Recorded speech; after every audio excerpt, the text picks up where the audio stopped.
마가복음 13장에서 14장입니다. 예수께서 성전을 떠나가실 때에 제자들 가운데서 한 사람이 예수께 말하였다. 선생님 보십시오. 얼마나 굉장한 돌입니까? 얼마나 굉장한 건물들입니까? 예수께서 그에게 말씀하셨다. 너는 이 큰 건물들을 보고 있느냐? 여기에 돌 하나도 돌 위에 남지 않고 다 무너질 것이다.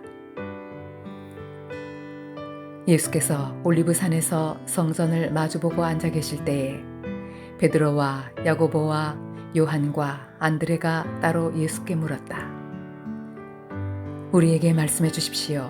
이런 일이 언제 일어나겠습니까? 또 이런 일들이 이루어지려고 할 때에는 무슨 징조가 있겠습니까? 예수께서 그들에게 말씀하셨다. 누구에게도 속지 않도록 조심하여라. 많은 사람이 내 이름으로 와서는 내가 그리스도다 하면서 많은 사람을 속일 것이다. 또 너희는 여기저기에서 전쟁이 일어난 소식과 전쟁이 일어날 것이라는 소문을 듣게 되어도 놀라지 말아라. 이런 일이 반드시 일어나야 한다. 그러나 아직 끝은 아니다.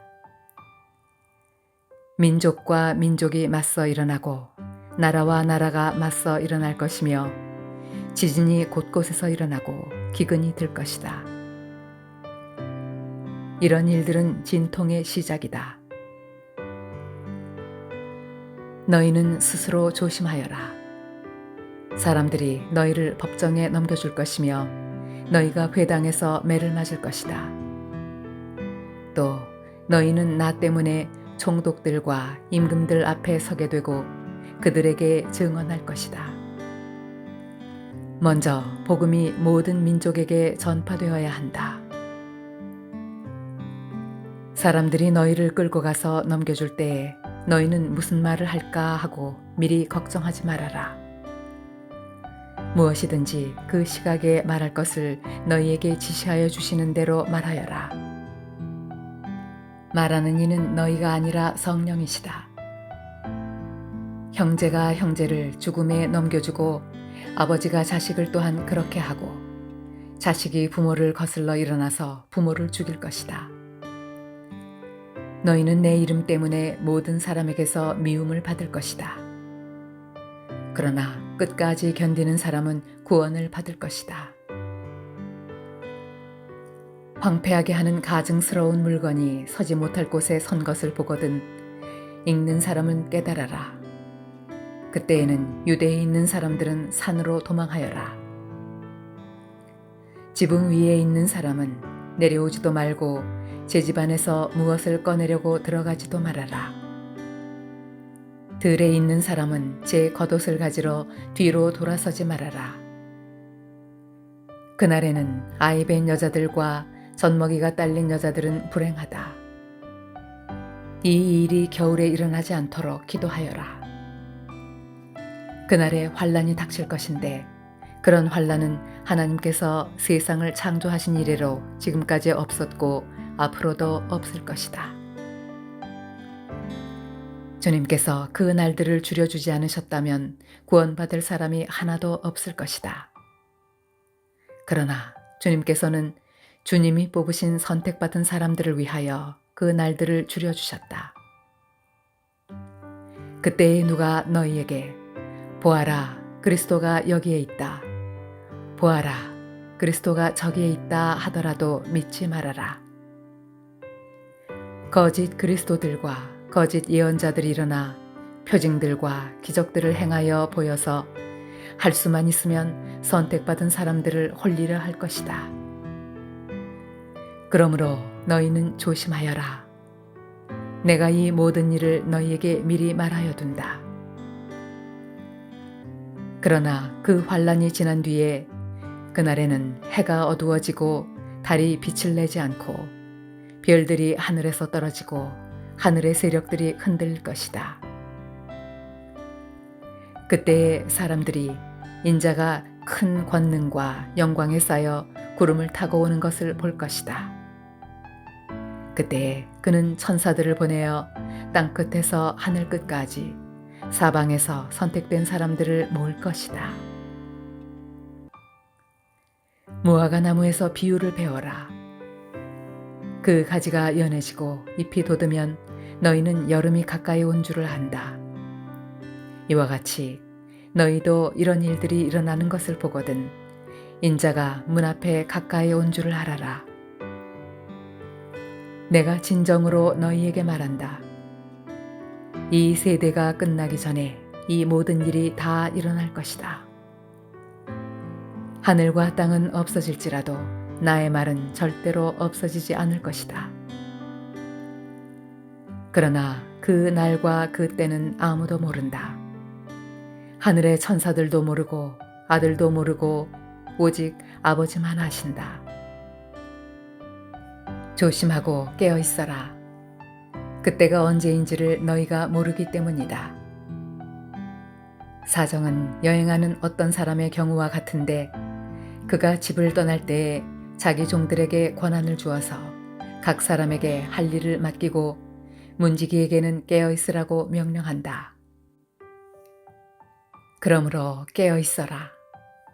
집주인이 언제 올는지, 저녁녘일지, 한밤중일지, 닭이 울 무렵일지, 이른 아침녘일지 너희가 알지 못하기 때문이다. 주인이 갑자기 와서 너희가 잠자고 있는 것을 보게 되는 일이 없도록 하여라. 내가 너희에게 하는 말은 모든 사람에게 하는 말이다. 깨어 있어라. 유월절과 무교절 이틀 전이었다.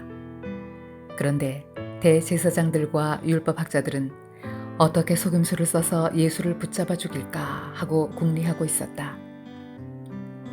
그런데 그들은 백성이 소동을 일으키면 안 되니 명절에는 하지 말자 하고 말하였다.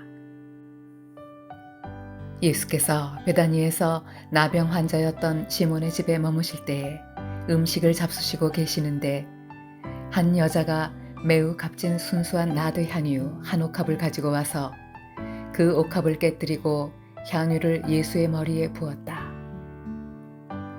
그런데 몇몇 사람이 화를 내면서 자기들끼리 말하였다. 어찌하여 향유를 이렇게 허비하는가? 이 향유는 300데나리온 이상에 팔아서 그 돈을 가난한 사람들에게 줄 수 있었겠다. 그리고는 그 여자를 나무랐다. 그러나 예수께서 말씀하셨다. 가만두어라. 왜 그를 괴롭히느냐? 그는 내게 아름다운 일을 했다. 가난한 사람들은 늘 너희와 함께 있으니 언제든지 너희가 하려고만 하면 그들을 도울 수 있다. 그러나 나는 언제나 너희와 함께 있는 것이 아니다. 이 여자는 자기가 할 수 있는 일을 하였다. 곧 내 몸에 향유를 부어서 내 장례를 위하여 할 일을 미리 한 셈이다. 내가 진정으로 너희에게 말한다. 온 세상 어디든지 복음이 전파되는 곳마다 이 여자가 한 일도 전해져서 사람들이 이 여자를 기억하게 될 것이다. 12 제자 가운데 하나인 가룟 유다가 대제사장들에게 예수를 넘겨줄 마음을 품고 그들을 찾아갔다. 그들은 유다의 말을 듣고서 기뻐하여 그에게 은돈을 주기로 약속하였다. 그래서 유다는 예수를 넘겨줄 적당한 기회를 누리고 있었다. 무교절 첫째 날에 곧 유월절 양을 잡는 날에 제자들이 예수께 말하였다. 우리가 가서 선생님께서 유월절 음식을 드시게 준비하려 하는데 어디에다 하기를 바라십니까? 예수께서 제자 2 사람을 보내시며 말씀하셨다. 성 안으로 들어가거라. 그러면 물동이를 메고 오는 사람을 만날 것이니 그를 따라가거라. 그리고 그가 들어가는 집으로 가서 그 집 주인에게 말하기를 선생님께서 하시는 말씀이 내가 내 제자들과 함께 유월절 음식을 먹을 내 사랑방이 어디에 있느냐고 하십니다 하여라. 그러면 그는 자리를 깔아서 준비한 큰 다락방을 너희에게 보여줄 것이니 거기에 우리를 위하여 준비를 하여라. 제자들이 떠나서 성 안으로 들어가서 보니 예수께서 말씀하신 그대로였다. 그리하여 그들은 유월절을 준비하였다. 저녁 때가 되어서 예수께서는 12 제자와 함께 가셨다. 그들이 자리를 잡고 앉아서 먹고 있을 때에 예수께서 말씀하셨다. 내가 진정으로 너희에게 말한다. 너희 가운데 한 사람, 곧 나와 함께 먹고 있는 사람이 나를 넘겨줄 것이다. 그들은 근심에 쌓여 나는 아니지요 하고 예수께 말하기 시작하였다. 예수께서 그들에게 말씀하셨다. 그는 12 가운데 하나로서 나와 함께 같은 대접에 빵을 적시고 있는 사람이다. 인자는 자기에 관하여 성경에 기록되어 있는 대로 떠나가지만 인자를 넘겨주는 그 사람에게는 화가 있다. 그 사람은 차라리 태어나지 않았더라면 자기에게 좋았을 것이다. 그들이 먹고 있을 때에 예수께서 빵을 들어서 축복하신 다음에 떼어서 그들에게 주시고 말씀하셨다. 받아라, 이것은 내 몸이다. 또 잔을 들어서 감사를 드리신 다음에 그들에게 주시니 그들은 모두 그 잔을 마셨다. 그리고 예수께서 말씀하셨다. 이것은 많은 사람을 위하여 흘리는 나의 피, 곧 언약의 피다. 내가 진정으로 너희에게 말한다. 이제부터 내가 하나님의 나라에서 새 것을 마실 그날까지 나는 포도나무 열매로 빚은 것을 다시는 마시지 않을 것이다. 그들은 찬송을 부르고서 올리브산으로 갔다. 예수께서 제자들에게 말씀하셨다. 너희가 모두 걸려서 넘어질 것이다. 성경에 기록하기를 내가 목자를 칠 것이니 양떼가 흩어질 것이다 하였기 때문이다. 그러나 내가 살아난 뒤에 너희보다 먼저 갈릴리로 갈 것이다. 베드로가 예수께 말하였다. 모두가 걸려 넘어질지라도 나는 그렇지 않을 것입니다. 예수께서 그에게 말씀하셨다. 내가 진정으로 너에게 말한다. 오늘 밤에 닭이 2번 울기 전에 내가 3번 나를 모른다고 할 것이다. 그러나 베드로는 힘주어서 말하였다. 내가 선생님과 함께 죽는 한이 있을지라도 절대로 선생님을 모른다고 하지 않겠습니다. 나머지 모두도 그렇게 말하였다. 그들은 겟세마네라고 하는 곳에 이르렀다. 예수께서 제자들에게 말씀하시기를 내가 기도하는 동안에 너희는 여기에 앉아 있어라 하시고 베드로와 야고보와 요한을 데리고 가셨다. 예수께서는 매우 놀라며 괴로워하기 시작하셨다. 그래서 그들에게 말씀하셨다. 내 마음이 근심에 쌓여 죽을 지경이다. 너희는 여기에 머물러서 깨어 있어라. 그리고서 조금 나아가서 땅에 엎드려 기도하시기를 될 수만 있으면 이 시간이 자기에게서 비껴가게 해달라고 하셨다. 예수께서는 이렇게 말씀하셨다. 아빠, 아버지께서는 모든 일을 하실 수 있으시니 내게서 이 잔을 거두어 주십시오. 그러나 내 뜻대로 하지 마시고 아버지의 뜻대로 하여 주십시오. 그런 다음에 돌아와서 보시니 제자들은 자고 있었다. 그래서 베드로에게 말씀하셨다. 시몬아, 자고 있느냐? 1시간도 깨어 있을 수 없느냐? 너희는 유혹에 빠지지 않도록 깨어서 기도하여라. 마음은 원하지만 육신이 약하구나.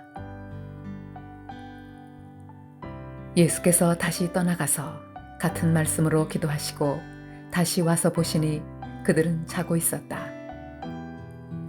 그들은 졸려서 눈을 뜰 수 없었던 것이다. 그들은 예수께 무슨 말로 대답해야 할지를 몰랐다. 예수께서 3번째 와서 그들에게 말씀하셨다. 남은 시간을 자고 쉬어라. 그 정도면 넉넉하다. 때가 왔다. 보아라, 인자는 죄인들의 손에 넘어간다. 일어나서 가자. 보아라, 나를 넘겨줄 자가 가까이 왔다. 그런데 예수께서 아직 말씀하고 계실 때에 12 제자 가운데 하나인 유다가 곧 왔다. 대제사장들과 율법학자들과 장로들이 보낸 무리가 칼과 몽둥이를 들고 그와 함께 왔다. 그런데 예수를 넘겨줄 자가 그들에게 신호를 짜주기를, 내가 입을 맞추는 사람이 바로 그 사람이니 그를 잡아서 단단히 끌고 가시오 하고 말해 놓았다. 유다가 와서 예수께로 곧 다가가서 라삐님 하고 말하고서 입을 맞추었다. 그러자 그들은 예수께 손을 대어 잡았다. 그런데 곁에 서 있던 이들 가운데서 어느 한 사람이 칼을 빼어 대제사장의 종을 내리쳐서 그 귀를 잘라버렸다. 예수께서 그들에게 말씀하셨다. 너희는 강도에게 하듯이 칼과 몽둥이를 들고 나를 잡으러 나왔느냐? 내가 날마다 성전에 너희와 함께 있으면서 가르치고 있었건만 너희는 잡지 않았다. 그러나 이것은 성경 말씀을 이루려는 것이다. 제자들은 모두 예수를 버리고 달아났다. 그런데 어떤 젊은이가 맨몸에 혼이불을 두르고 예수를 따라가고 있었다. 그들이 그를 잡으려고 하니 그는 혼이불을 버리고 맨몸으로 달아났다. 그들은 예수를 대제사장에게로 끌고 갔다. 그러자 대제사장들과 장로들과 율법학자들이 모두 모여들었다. 베드로는 멀찍이 떨어져서 예수를 뒤따라 대제사장의 집 안마당에까지 들어갔다. 그는 하인들과 함께 앉아 불을 쬐고 있었다. 대제사장들과 온 의회가 예수를 사형에 처하려고 그를 고소할 증거를 찾았으나 찾아내지 못하였다. 예수에게 불리하게 거짓으로 증언하는 사람이 많이 있었지만 그들의 증언은 서로 들어맞지 않았다. 더러는 일어나서 그에게 불리하게 거짓으로 증언하여 말하기를, 우리가 이 사람이 말하는 것을 들었는데 내가 사람의 손으로 지은 이 성전을 허물고 손으로 짓지 않은 다른 성전을 사흘 만에 세우겠다 하였습니다. 그러나 그들의 증언도 서로 들어맞지 않았다. 그래서 대제사장이 한가운데에 일어서서 예수께 물었다. 이 사람들이 그대에게 불리하게 증언하는데도 아무 답변도 하지 않소. 그러나 예수께서는 입을 다무시고 아무 대답도 하지 않으셨다. 대제사장이 예수께 물었다. 그대는 찬양을 받으실 분의 아들 그리스도요. 예수께서 말씀하셨다. 내가 바로 그이요. 당신들은 인자가 전능하신 분의 오른쪽에 앉아 있는 것과 하늘의 구름을 타고 오는 것을 보게 될 것이요. 대제사장은 자기 옷을 찢고 말하였다. 이제 우리에게 무슨 증인들이 더 필요하겠소? 여러분은 이제 하나님을 모독하는 말을 들었소. 여러분의 생각은 어떠하오? 그러자 그들은 모두 예수는 사형을 받아야 마땅하다고 정죄하였다. 그들 가운데서 더러는 달려들어 예수께 침을 뱉고 얼굴을 가리고 주먹으로 치고 하면서 알아맞추어 보아라 하고 놀려대기 시작하였다. 그리고 하인들은 예수를 손바닥으로 쳤다. 베드로가 안뜰 아래쪽에 있는데 대제사장의 하녀 가운데 하나가 와서 베드로가 불을 쬐고 있는 것을 보고 그를 빤히 노려보고서 말하였다. 당신도 저 나사렛 사람 예수와 함께 다닌 사람이지요. 그러나 베드로는 부인하여 말하였다. 네가 무슨 말을 하는지 나는 알지도 못하고 깨닫지도 못하겠다. 그리고 그는 바깥들로 나갔다. 그 하녀가 그를 보고서 그 곁에 서 있는 사람들에게 다시 말하였다. 이 사람은 그들과 한패입니다. 그러나 그는 다시 부인하였다. 조금 뒤에 곁에 서 있는 사람들이 다시 베드로에게 말하였다. 당신이 갈릴리 사람이니까 틀림없이 그들과 한패일 거요. 그러나 베드로는 저주하고 맹세하여 말하였다. 나는 당신들이 말하는 그 사람을 알지 못하오. 그러자 곧 닭이 2번째 울었다. 그래서 베드로는 예수께서 자기에게 닭이 2번 울기 전에 네가 나를 3번 모른다고 할 것이다 하신 그 말씀이 생각나서 엎드려서 울었다.